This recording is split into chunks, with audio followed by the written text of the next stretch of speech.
I restored these control arms while they were on the sled, and it really just took a wire wheel to them and got all the major surface rust off that I could, and then I hit them with that rust fix and let that dry, and then ended up hitting them with some single stage epoxy black gloss, and that's just to clean it up, protect it, so things didn't get any worse, and that'll definitely make the actual restore a lot better. So when I do that next year, because the metal's still good. So, but obviously this stuff's not in the best shape, but a little bit of loving it'll be all right. I ended up getting some screws, and those are all hanging off, and that really solidified. It was like that on both sides, so that really solidified the belly pan here. So yeah, I've done quite a bit. So what I got going on right now is the engine rebuild, and I figured, I got the engine apart. I'm gonna go ahead and clean up the cylinders and the head off the 700. I got an MCB Performance kit. It's got a couple of T-Moly SPI pistons in there and rings. Came with wrist pin, both wrist pins and C-clips, retainer clips for the wrist pins.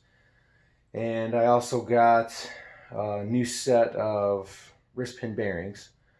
And then it's got a full gasket kit. So I took everything off. Well, I took the cylinders off, the heads off, the intake or the coolant manifold, and I got all that prepped, primed, and painted. And I decided to go with it's a Duplicolor engine enamel, and this stuff is actually, it's called Grabber Green, and there's a couple people that disagree.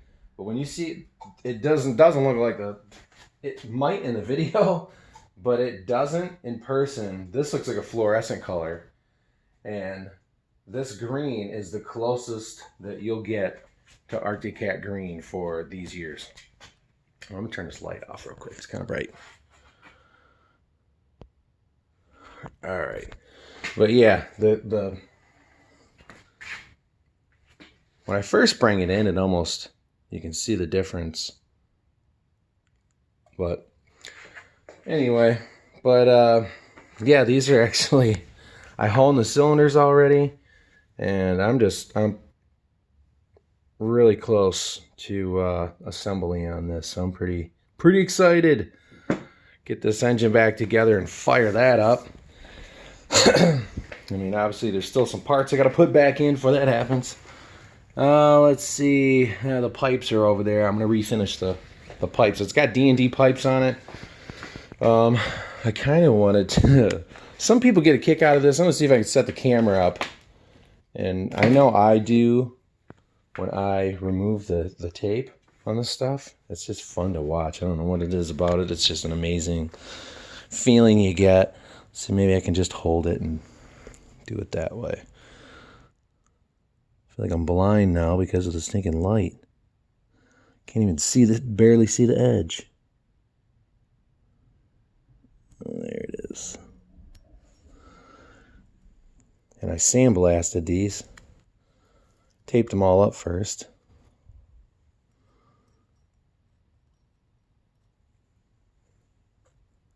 Man, I have like a blind spot in the middle of my vision from that stinking flash. Yeah, it was real weird. I noticed that because this is ceramic engine enamel. All right, here it goes.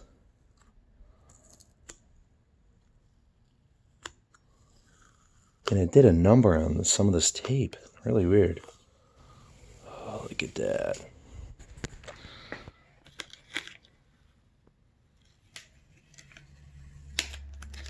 Gotta love that.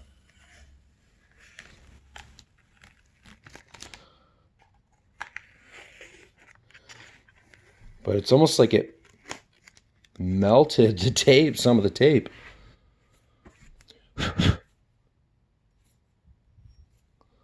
So that is it. Yeah, that looks nice. Yeah, see, the camera does like a white balance auto adjust. But this green is awesome. I mean, it's almost identical. I mean, you, from a distance, I mean, I'm not, and I'm talking maybe, a couple, 3 feet. It looks identical. So, to the hood is what I'm referring to. All right, so there's that one, and this one.